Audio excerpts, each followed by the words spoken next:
Mesdames, Messieurs, bonsoir et bienvenue au 20 bilingue sur Equinox Télévision. Nous sommes le samedi 30 mai 2020. Fomi Armstrong Sanda, good evening.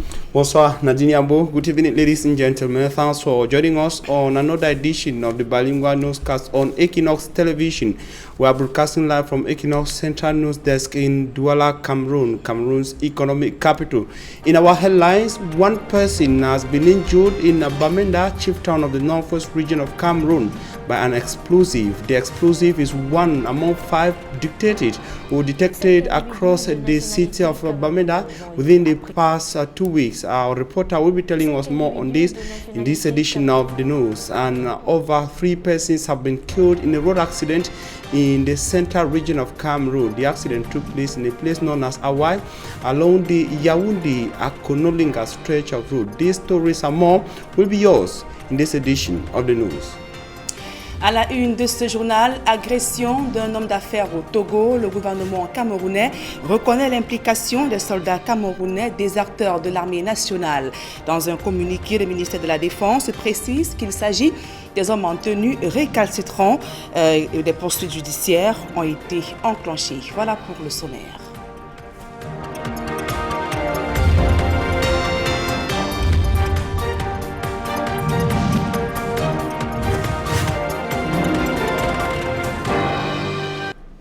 Mesdames, Messieurs, une fois encore, bonsoir et merci d'honorer ce rendez-vous de l'information sur Equinox Télévision. Je vous le disais en titre, le ministère de la Défense reconnaît l'implication de militaires camerounais dans une tentative de braquage au Togo. Dans un communiqué publié ce jour, le chef de la division de la communication au ministère de la Défense présente le soldat de première classe Essimbi Francis, le sergent Omaro Abdou Fadil et le second maître Ewandio et les Serge Hubert comme des militaires en délicatesse notoire. Les investigations ont également permis d'établir que le présumé chef de gang, Tanga Mogo Clément Didier, alias Tony, serait un homme dangereux, repris de justice, plusieurs fois condamné à des peines de prison ferme et actuellement recherché par la direction de la police judiciaire au Cameroun, qui enregistre d'ailleurs plusieurs plaintes des citoyens du côté de Yaoundé, des abus par ce dernier. Le ministère de la Défense précise que des procédures réglementaires et disciplinaires et même administratives ont été enclenchées. Les enquêtes se poursuivent et sont donc conduites par la division de la sécurité militaire et la Légion de gendarmerie du centre. Elles permettront donc d'en voir un peu plus les contours sur cette affaire qui éclabousse le Cameroun. On se souvient que la police judiciaire a mis aux arrêts 5 ressortissants camerounais accusés de braquage chez un homme d'affaires au Togo. Tout autre chose à présent, les habitants du lieu-dit Loum Chantier, dans le département du Mungo, expriment leur ras-le-bol à cause d'accidents de la circulation qui sont récurrents à cet endroit, tous causés par l'état désastreux de la chaussée parsemée de nids de poules. Le reportage de Jacques Molon, Xavier Foucault. 5 personnes ont été blessées dans un accident de la circulation qui a impliqué ce camion transportant des produits brassicoles et ce cas IAS. Accident survenu sur la nationale numéro 5, précisément au lieu d'Iloum Chantier, kilomètre 99. Ces témoins racontent la scène. La voiture c'est le cas. Ça voulait traverser. Le cas voulait traverser, c'est ici là. Ça voulait traverser. Là, le camion Guinness, ça descendait pour aller vers le Douala. Quand le cas voulait traverser, le camion Guinness klaxonne, poum poum. Celui-là, il était là au milieu du goudron et lui ne pouvait plus freiner. C'est là où il cherchait à esquiver le cas, mais ça ne pouvait plus donner, c'était à bloquer.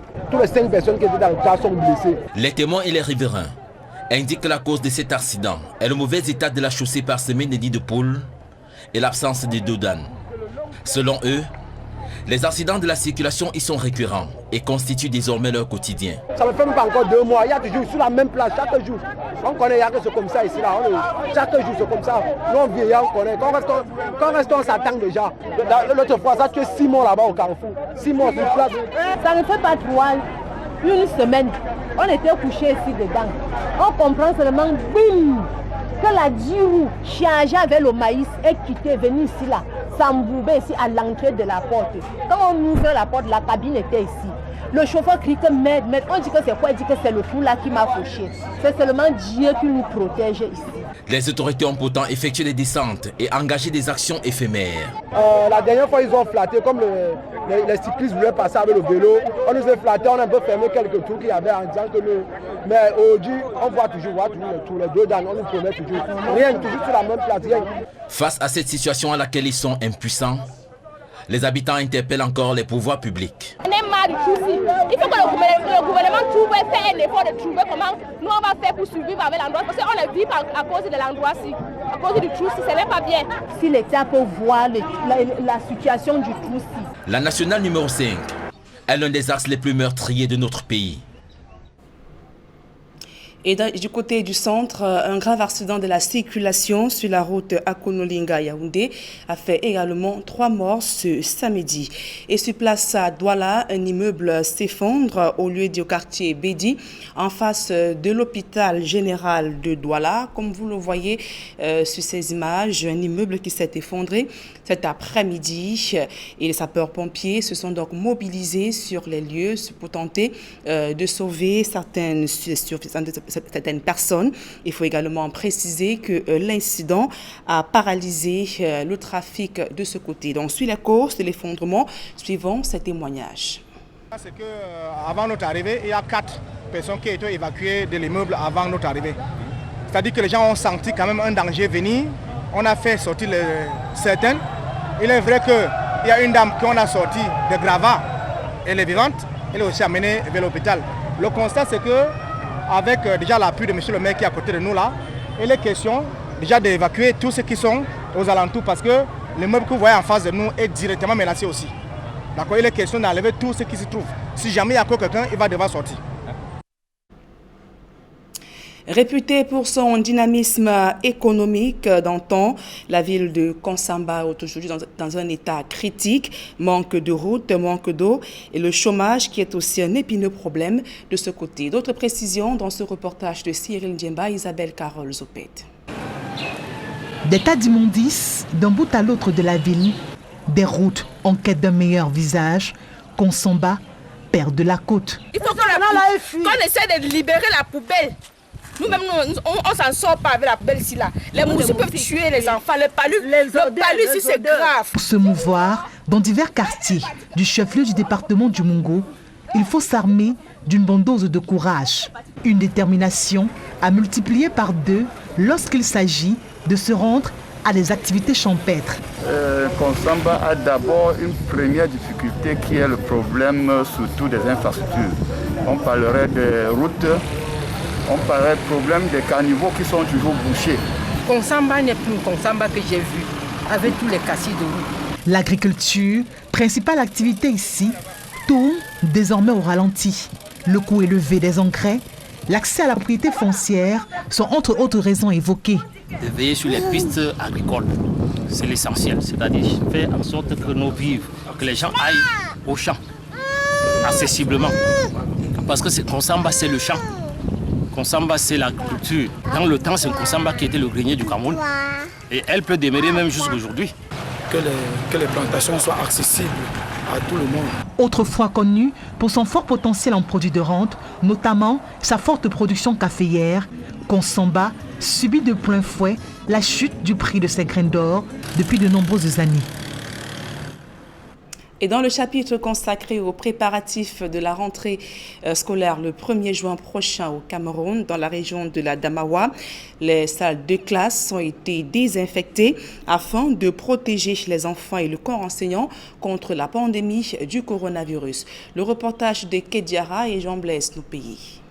S'allie au reste du pays, dont la lutte contre le coronavirus. Alors que juste quelques heures nous séparent de la rentrée de ce 1er juin, les salles de classe de la commune de Bagnou, le matériel didactique ainsi que les bureaux des responsables d'établissements ont été désinfectés par les soins du nouvel exécutif communal. Une action qui a redonné du sourire à la communauté éducative qui jusqu'ici se faisait du souci pour les conditions de reprise de ces classes. Nous disons un grand merci au maire de la commune de Bagnou par rapport à la rentrée scolaire qui aura lieu le 1er juin.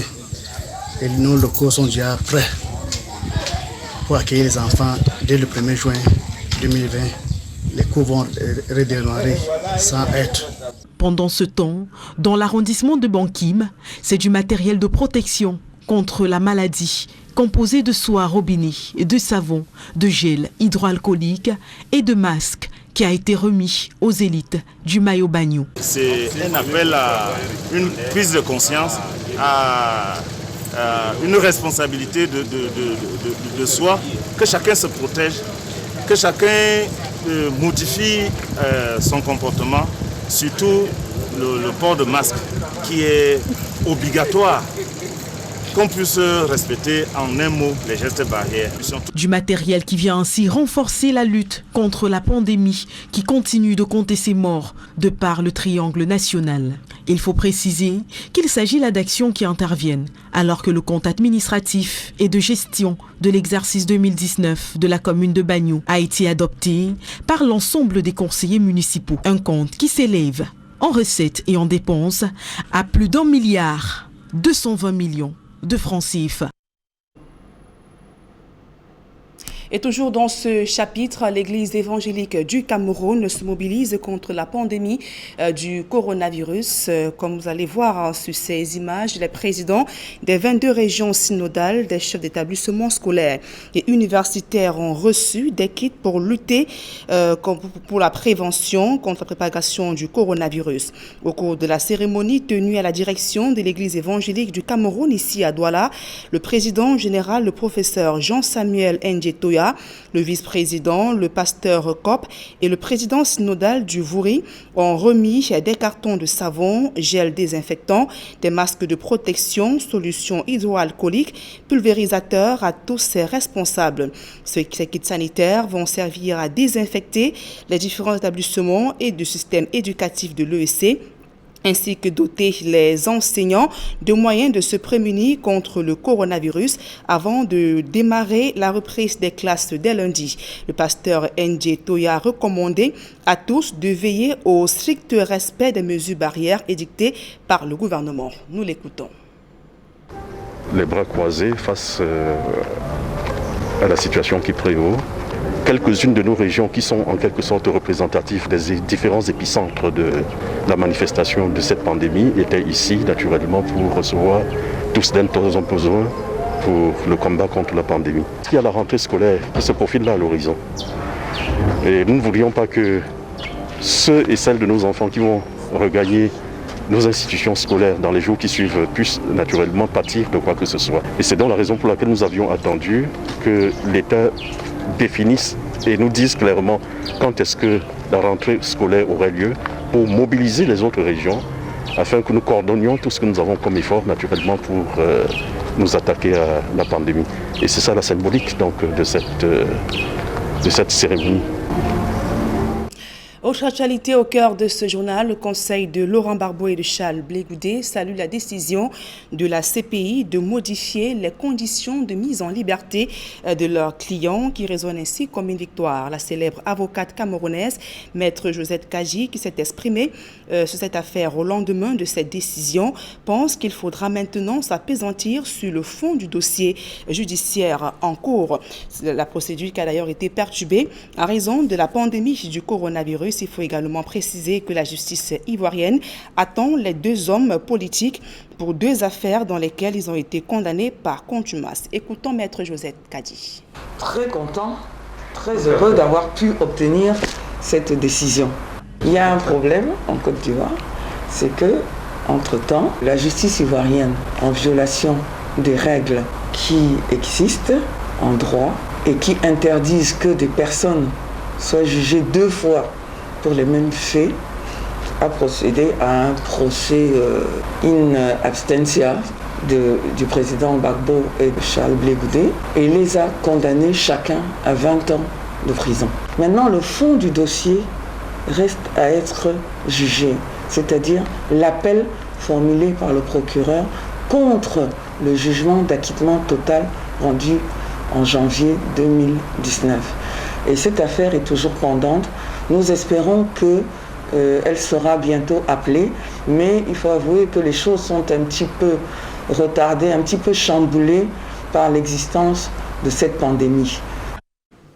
Et cette note pour sortir de ce journal, le chef de la Commission de l'Union africaine condamne le meurtre d'un Noir par la police américaine.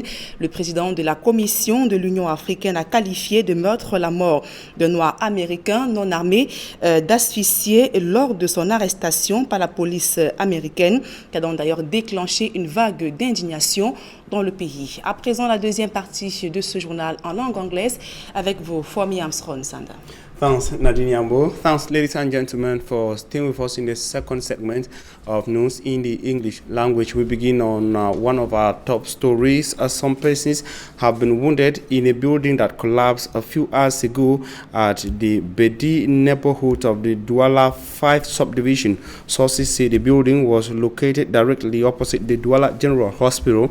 The intervention of the elements of the firefighting unit prevented the loss of human lives, according to sources from that incident scene.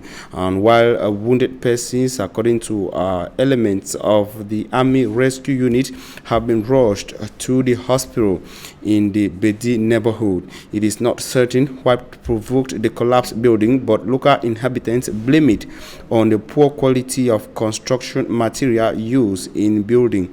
The mayor of the Douala 5 Council is said to have been present on the scene and was asked by rescue elements to make sure that inhabitants evacuate the building and those within the surrounding also leave the place. We shall be coming back to this particular story in subsequent editions of News on Equinox Television. Meantime, at least 3 persons have been killed in a road accident that took place late this Saturday, the 30th of May 2020 in Awai, a locality on the Yaoundé-Akonolinga stretch of road in the central region of Cameroon. And another accident in Loum in the Mungo division has left several persons wounded. Local inhabitants in Loum blame the accidents on the very poor state of the road. Immaculate Fogwe tells us more on the 2 accidents. The population of Loum Kilomètre 99 and the Mungo division are in shock after witnessing a fatal road accident that occurred on the National Road number 5. The heavy-duty truck, while attempting to dodge a 30-seater bus, smashed a makeshift building with 8 persons incurring severe injuries. La voiture sur le cas, ça voulait traverser. The minibus was crossing the road to the opposite direction. While in the middle of the road, the heavy-duty truck that was heading to Douala realized that the bus could not escape its signal.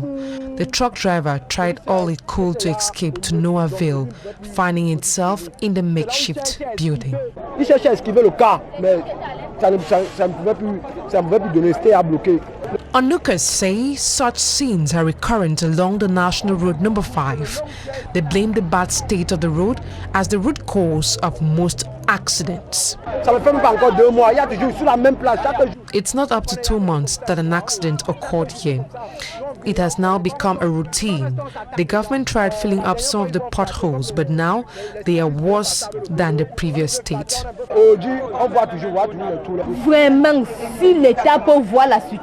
The government should look into the situation of bad roads in Cameroon. In less than a month, we have registered 4 deaths on the stretch of road. Meantime, 3 persons are said to have perished in another accident in Awai along the Yaoundé-Akonolinga stretch of road. The cause of that accident is still unknown. The use of explosive is gradually gaining grounds in the Anglophone regions of the Republic of Cameroon. Within the space of 2 weeks, at least 5 explosives planted across the city of Bamenda have been detected by elements of the defense and security forces, but one that went out wounded a civilian, as Mbu Stella tells us from Bamenda in the northwest. Hold that 4 in every 10 youths has something to do with drugs in Cameroon. This is the picture of a nation that is to emerge by 2035. The youths actually are the driving force, and a country needs them to build the nation. And if our brain cells are already dead from what we consume, we it doesn't serve the purpose that we want to. Mrs. Karin Tangawambit, the first deputy city mayor of Limbe, in a recent outing in Boya, said we need to tackle it now, for Cameroon's picture out there is very bad. We hear stories of students stabbing teachers or students behaving erratic, all because they are consuming drugs. Then you need to, this is something that you really need to tackle right now before it becomes something the world does not see Cameroon as a peace-loving nation. See Cameroon as the youth becoming violent. Here Dr. Daniel Pandelion with the negative health effect of drug consumption. The drugs we consume daily destroys our immune system, and that renders the immune system powerless. And once the immune system is powerless, it cannot bring forth antibodies to fight against airborne, waterborne, or sexually transmissible diseases. So by the time the COVID-19 comes, by the time airborne comes, the immune system is already down. And Chechu Bernard, Southwest Regional Delegate of Social Affairs, says the foundation of drug consumption starts from somewhere, and that is home.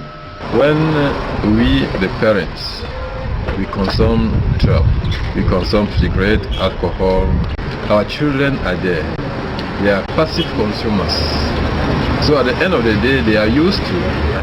Today, New Visualization, a non-governmental organization with its mission to share initiatives and impact lives, has brought together stakeholders from both the public and private sectors drawn from in and out of the region in a workshop in Boya, the Southwest Regional Capital, to fine-tune strategies on how to discourage drug consumption. Those who consume drugs are more vulnerable to COVID-19 because when you take drugs, it destroys your immune system, it affects your respiratory organ, and COVID-19 also affects your respiratory organ. So we thought it wise that the youths are the workforce, and those that are engaged into this drug abuse are the youth. We say there's a need for us to advocate, there's a need for us to call on all the stakeholders to fight against this drug abuse, which is fast destroying our youths. Ivan Sone Akome, the chief executive officer of the organization, added that it is urgent because COVID-19 is already here, and if it stays a bit longer, drug addict will be easy pickings. You listen there to Derek Jato reporting on a seminar in Buea in the southwest region of Cameroon. It was centered on the rising level of drug consumption, especially amongst young persons in Cameroon. And I will take you from the southwest region to the northwest region of Cameroon, where reports say one person has been wounded in an explosive. The explosive in Bamenda is one among 5 detected within 2 weeks in the northwest regional chieftain. Bustela has more on the story. Since the escalation of the conflict in Anglophone Cameroon, the explosion of improvised explosive devices have been reported in many localities of the northwest region.